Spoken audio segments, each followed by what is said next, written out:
CM बनते ही शुभेंदु अधिकारी का बड़ा एक्शन। भाई जैसे पीओ की जान लेने वालों पर टूट पड़ा है गुस्सा। सिंघम अफसरों को मिला खुला आदेश, अब नहीं बचेगा कोई भी गुनाहगार। शुभेंदु बोले, मेरे सबसे खास को मारने वाले को पताल से भी निकालो। योगी मॉडल वाला एक्शन शुरू। अमित शाह तक पहुंच गई पूरी रिपोर्ट। जांच एजेंसियां अब हो गई एक्टिव। पश्चिम बंगाल में मुख्यमंत्री पद की शपथ लेते ही शुभेंदु अधिकारी अब पूरी तरह से एक्शन मोड में दिखाई देने लगे हैं। जिस चंद्रनाथ रथ को शुभेंदु अपना भाई जैसे मानते थे, उसकी जान ने उन्हें अंदर तक झकझोर दिया था। अब सत्ता संभालते ही उन्होंने इस केस को लेकर बड़ा संदेश दे दिया है।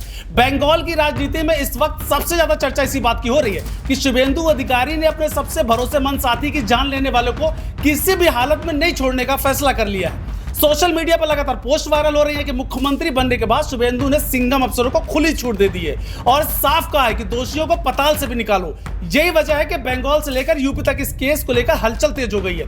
लेकिन सबसे बड़ी बात यह है कि इस केस का यूपी कनेक्शन सामने आना, जिसने सबको हिलाकर रख दिया। आपको इस वीडियो में पूरे डिटेल के साथ सब कुछ बताते हैं।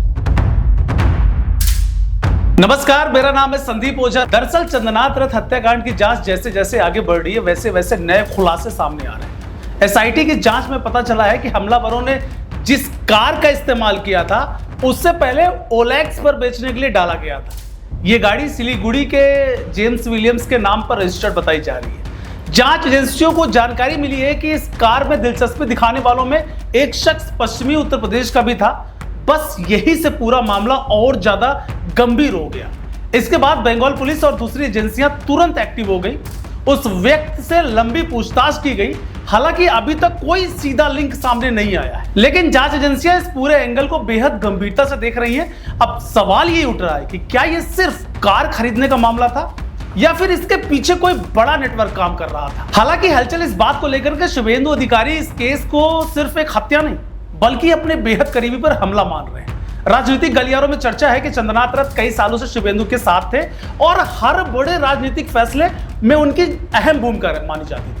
यही वजह है कि अब मुख्यमंत्री बनने के बाद शुभेंदु ने इस केस की मॉनिटरिंग खुद शुरू कर दी है। सोशल मीडिया पर बीजेपी समर्थक लगातार लिख रहे हैं कि बंगाल में आरोपियों पर वही सख्ती देखने को मिलेगी जिसकी चर्चा यूपी मॉडल से लेकर होती रही है। कुछ लोग तो यहां तक दावा कर रहे हैं कि तेज तर्रार अफसरों की एक खास टीम भी इस केस पर नजर बनाए हुई है। हालांकि इसकी आधिकारिक पुष्टि नहीं हुई है, लेकिन बंगाल पुलिस के भीतर अचानक बड़ी हलचल ने चर्चाओं को और तेज कर दिया है। इधर अमित शाह और बीजेपी नेतृत्व भी इस पूरे मामले को लेकर बेहद सख्त दिखाई दे रही है, क्योंकि मामला सिर्फ एक नेता के पीए का नहीं है, बल्कि बंगाल में बदलती राजनीति से भी इससे जुड़ा माना जा रहा है। सूत्रों के मुताबिक शुभेंदु अधिकारी के शपथ लेने के बाद इस केस को लेकर हाई लेवल मीटिंग भी हुई है, जिसमें जांच को तेज करने के निर्देश दिए गए हैं। पुलिस अब कॉल रिकॉर्ड, लोकेशन और संदिग्ध लोगों के नेटवर्क की गहराई से जांच कर रही है। बताया जा रहा है कि कई राज्यों से भी इसके इनपुट जुटाए जा रहे हैं ताकि कोई भी कड़ी छूटने ना पाए।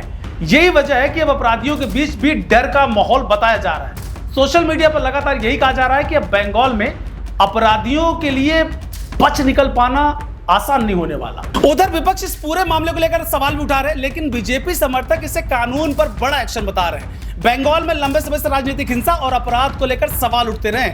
अब शुभेंदु अधिकारी के मुख्यमंत्री बनने के बाद लोग नए एक्शन की उम्मीद कर रहे हैं। ये वजह है कि सोशल मीडिया पर योगी मॉडल इन बंगाल जैसे हैशटैग भी तेजी से वायरल हो रहे हैं। समर्थकों का दावा है कि बंगाल में अपराधियों पर सीधी कार्रवाई होगी और बड़े मामलों में तेजी से फैसले दिखाई देंगे। हालांकि विपक्ष इसे सिर्फ राजनीतिक नैरेटिव बता रहा है, लेकिन चंद्रनाथ रथ केस ने पूरे बंगाल की राजनीति का तापमान बढ़ा दिया है। फिलहाल सबसे बड़ी नजर अब एसआईटी की जांच पर टिकी हुई है। शुभेंदु अधिकारी ने साफ संदेश दे दिया है कि उनके भाई जैसे करीबी की जान लेने वालों को अब छोड़ा नहीं जाएगा किसी भी हालत में।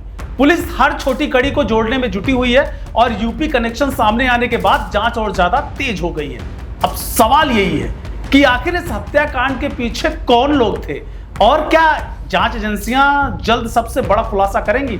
लेकिन इतना जरूर साफ हो गया है कि शपथ लेते ही शुभेंदु अधिकारी ने अपराधियों और राजनीतिक हिंसा को लेकर बड़ा संदेश दे दिया है और इसी वजह से बंगाल की राजनीति में अब खलबली मच गई है। देश दुनिया की हर बड़ी, सटीक और भरोसेमंद खबर देखने के लिए अभी विजिट करें हमारे वेबसाइट nowuttarpradesh.com और nownoida.com पर, क्योंकि यहाँ आपको सिर्फ सुर्खियां नहीं बल्कि पूरी जानकारी मिलेगी।